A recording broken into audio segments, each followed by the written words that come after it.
We actually have Rabbi Lau with us right now. We're going to have him, Mitzvah Shem, Rabbi Lefkowitz, do the closing remarks right after the Rabbi Rashi. At this time, it is our honor, Yishakach Rabbi Hauer once again, it is our honor and privilege to introduce a man that has changed Klal Yisrael for many decades. It is my covet to welcome Rabbi Yisrael Meir Lau Shlita. Shalom uvracha. Yom Hazikaron today, LaShoah veLaGvura. I will share with you one story, one episode, not from the Holocaust itself, but from a few weeks after the Holocaust. And I hope that you will understand very well in those days that we are mourning all of the victims of this corona in the United States, in Israel, and all over the world. You will understand me very well what means days of Zikaron, of memorial. I want to tell you a story which starts with the Holocaust, but the end of it is very optimistic. And this is for me the most important message. I was liberated on April 11, 1945 in Buchenwald concentration camp in Germany by the American troops. General Patton was leading the group which entered and conquered Buchenwald from the Nazis. From the very first moment, Rabbi Herschel Schechter, the Tzal, who was the chaplain of the American army in this unit, came into Buchenwald from the first jeeps, entered from one barrack to the other, and said in Yiddish, Jiden, Jews, ihr seid frei, you are free, you are liberated. People looked one at the other and said that this man is not normal. What means the 6th year already of disconnection from the old world.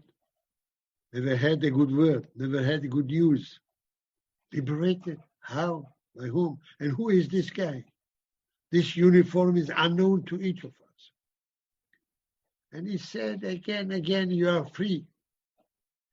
A few weeks later, we were on the train which took us 220 boys, only boys, from 8. I was 8 years old at the time, almost, till 21, from Germany to France. On our way, we had to decide if we stay in France, if we go to the United States of America, if we can, or we go to so-called Palestine, Eretz Israel. My brother was with me, Naftali. You knew him as the Consul General of Israel in New York, Rabbi Lau, Lavi. We have decided from the very first moment that we will fulfill the last testament of our late father, Hashem Yikom Damo. We go to Eretz Israel. But among the 220 boys, there were all kinds of that decisions made to be here, to be there. We were in a sanatorium. It was in a place called Écueil, a small village 90 kilometers from Paris. The mother of this sanatorium was a Jewish lady from Lodz in Poland, Mrs. Rachel Mintz. She knew French, she knew Polish, and she was leading the spiritual recovery of the boys who came all from Buchenwald or from Bergen-Belsen, which was liberated 4 days after Buchenwald, on April 15. Once upon a day in the dining room after lunch, Mrs. Mintz said, boys, we ask you to be on 4:00 p.m. on the grass in the of Écueil, all together, because we have to host very important visitors who come to visit us. The mayor of Écueil, the leader of the army, the leader of the police, and some friends, they were the donors, who keep our sanatorium here in Equi, Jews and non-Jews. Please, 4 o'clock, you will be there. She wanted to go out from the dining room. One of the boys, 20 years old already, said, Madam means, Pana Mincova in Polish, we will not be there. None of us will be there 4 o'clock and any time. Those people, those personalities, when and where were they in the last 6 years? When they killed our parents, when they kept us in the concentration camps, Buchenwald, Bergen-Belsen, and other places. Now we are a few weeks after the liberation. We know a little bit what happened. None of them did anything to save us, to help us. Now they come to take pictures with children of the Holocaust. We will not be there. She knew that the very future, the existence of this place, Equi, is dependent on these people. She said to them, I will tell you a secret. They asked me the names of each of you. Everyone will receive a present, and on the present, on the box, will be taken the name of each of you. So please don't disappoint them and be there at 4 o'clock. I want to tell you that the present doesn't mean even the children that 6 years didn't receive any present, holiday, whatever, birthday, nothing. But the most important thing was the name. 6 years, we didn't have a name. We were numbers. I was in Buchenwald, not Israel Lau. I was prisoner in Deutsch, in Germany, Häftling 117030. This was my identity. And all of a sudden, we have a name. And she sent them over a list of our names, and our name will be on the box statute. In spite of this, the people said, Madam means, we will not be there. Thank you for the presents, we don't need them. She stood at the door already and said, all right, do it for me. I ask you, do me a favor. She knew that the very existence of this place hangs on this visit. She went out and the decision was made. All of us will be there 4 o'clock on the grass, but to show how angry we are, how upset we are, how disappointed we are, we will not cooperate with the guests. We will not give them hands. We will not look at them. We will look at the grass and they can say what they want. They can speak how long they want. We will be there, but we will not cooperate with them. To show and to demonstrate our anger against their behavior. There is a picture in Paris Match, a bulletin came out in France. I have the picture. You see a lady stands by a microphone speaking, some people next on her, on a bench next to her, and you see in the front dozens of heads, shaved heads. You don't see a couple of eyes, you don't see a face, you don't see anybody but shaved heads. This is the picture taken from Equi. They saw from the stage, they saw only the shaved heads of us. They don't see even one face. They understood already that they don't have to whom to speak. Everyone said few words. We are very happy that you came to France. We hope that you will stay in France. We will help you. We understand you have no parents. You had a very, very tough time. We will help you. Everyone said the same words. We didn't give them hands, as we decided. Then Mrs. Min said, the last speaker will be Mr. Leibovich, a Jewish name, not a French. Leibovich lost his wife and three children in Auschwitz. He is from my city, Lodz, in Poland. I know him from there. Before the war, he had a factory of textile in France. He is an industrial. He survived Auschwitz.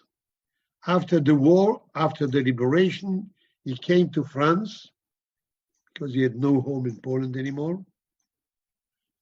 And he was told that the factory worked all the time, even for the Gestapo uniforms, clothing. And he's a rich man, very wealthy. He gave a promise that he will not enjoy even one penny from all his capital. He will donate it all for children of the Holocaust orphanages, like they would be his own children. He is supporting and keeping this place in Écouhy. He wants to say a few words. He stood up, and here happened something very, very clear, very clear. No address to demonstrate against Leibovich. He's one of us. He was a survivor. He suffered in Auschwitz.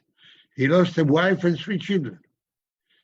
All of a sudden, 220 heads were lifted up, looking with sympathy, with solidarity to that Leibovich, looking at him. He saw the change. He was very, very touched before, and now especially in those moments, he couldn't say more than 3 words in Yiddish. Kinder, which means children. He started again. Teure Kinder, dear children. And he couldn't say more. He started to cry. And an adult crying in the microphone. Very unusual place, unusual phenomenon. Mrs. Mintz, very sensitive, he came from the bench, taking him in his arm, and said to him, Mr. Leibovich, you did your speech already. Sit. She was afraid that something will happen to him. It was quiet, and here happens a miracle. We felt in a moment that our cheeks and our face became wet from our tears. And we shed tears. We didn't cry for a long time. And here everyone was ashamed with the tears. He started with the sleeves to make his face dry, but he couldn't. One cried out loudly, and this opened the gate for everyone to cry freely. To cry and to cry. The place became Emek HaBacha, the Valley of Tears. And we cried maybe 5 minutes, loudly. Free, it makes us free. After 5 minutes, something about one of the boys, 21 years old, Aaron, stood up on the grass and said, Pana Mintsova, Mrs. Mintz, dear guests, friends, I am not authorized by anyone to speak on behalf of you, but I feel that I will express the feelings of each of us. I want to say thank you. No, thank you for the visit we didn't ask for. No, thank you for the gift.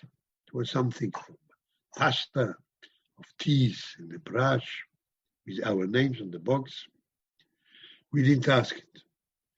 We do thank you for one great present you gave us now. The ability to cry, the power of the tears. For that, I thank you.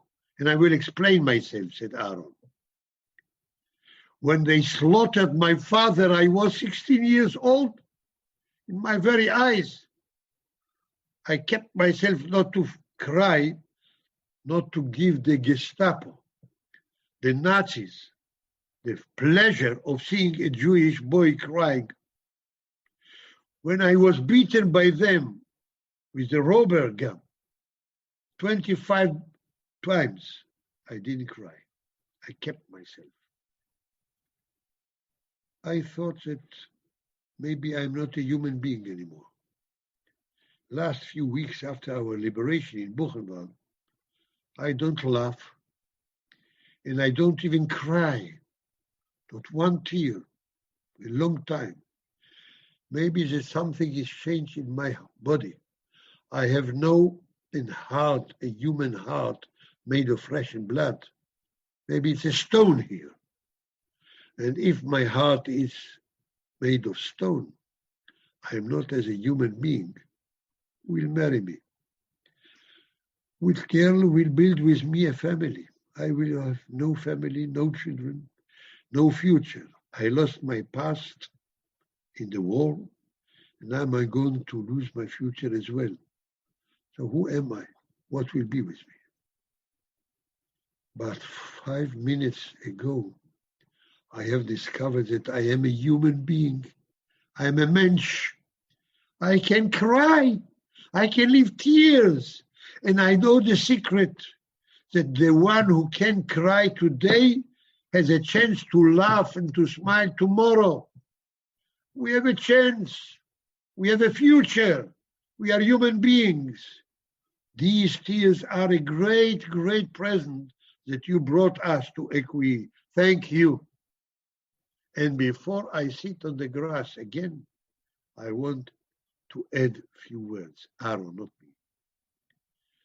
When I was a child, before the war, my parents used to send me over on the summer vacation, July, August, to my grandfather in Warsaw, the capital city of Poland. He was a Hasidic man. He knew the Bible by heart. He used to go with me every day before sunset at the river, the Wisla River, the great river of Poland, and to teach me chapters of the Bible. Some of them he demanded me to know by heart and to make home lessons, and tomorrow I had to repeat the chapter and to say it by heart. I forgot everything. 6 years that I didn't open a book. 6 years that I didn't see a book, a Jewish book. I forgot all what I learned, except one chapter. Because this chapter I said to repeat myself every night before I fell asleep, in the forest, in the ghetto, in the labor camp, in the concentration camp, in the trains, all over, every night. The chapter was taken from the prophet Ezekiel, Yechezkel Hanuvi, chapter 37. The hand of the Lord was upon me, and I was standing in a valley full with dry bones, very many bones, very dry bones. And the Lord said to me, Mensch, Ben Adam, Hatichyena ha'atzamot ha'ele, do these bones a future to be vivid, to come to life again? And I said, Ribono Shel Olam, Father in heaven, only you know the answer. I don't know.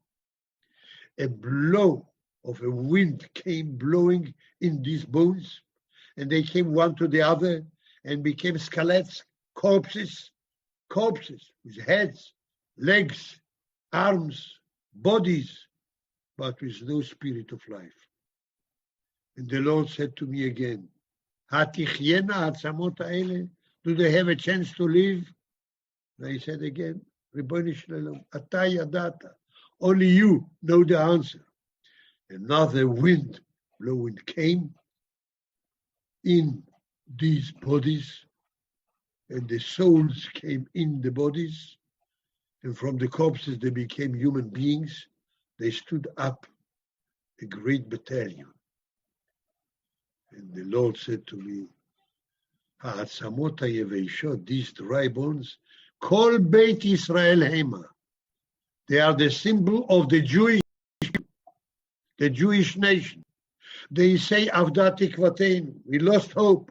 Yavshu atzmoteinu, the bones are dry. Nigzarnu lanu, we are cut off from life.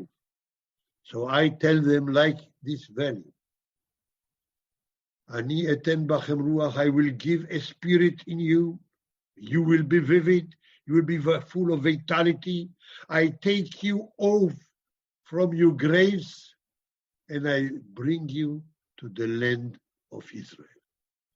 הנה אני פותח את קברותיכם עמי, והוצאתי אתכם מתוך קברותיכם עמי, והבאתי אתכם אל אדמת ישראל. Aaron finished his speech and said, we are the dry bones. We are the survivors, children, orphans from Buchenwald, from Bergen-Belsen, from other places. We thought that we are cut off from life. A few minutes ago, when we cried here together, we left tears together, I understood that we are back to life. So thank you again. 50 years, I didn't know what happened to this Aaron, because I didn't know his last name. I knew that he came with me in the same boat, Matarua, an Australian ship, from France, Marseille, via Genoa in Italy, to the port of Haifa, 1945, just after the war, 3 months after the liberation. We were already in Eretz Israel before the establishment of the Jewish state. Medinat Israel didn't exist yet, Eretz Israel was. But who is Aaron? What happened to him, I didn't know. 50 years later, about, as a chief rabbi of Israel, I used to go to every hospital, from Soroka in Beersheba in the south, till Ha'emek in Afula in the north, to visit all the injured people from the Intifada, Sbarro and all the others. When I came to Hadassah in Karem, Jerusalem, one day in a great hospital, I went in the emergency room and 4 doctors were with me, Professor Shapira, Professor Durst, Professor Gottesman, and Professor I forget the full name, and explained me the situation of each of them. We stood out of the room in the corridor. We closed the corridor, 4 professors and myself, and then I hear a voice from my back. Excuse me, can I pass here through in the corridor? Will you open me the way? We went to both sides, the wall, and the men passed, turned back. They looked at us and said to me, Rabbi Lau? I said, Ken, yes. My name is Aaron.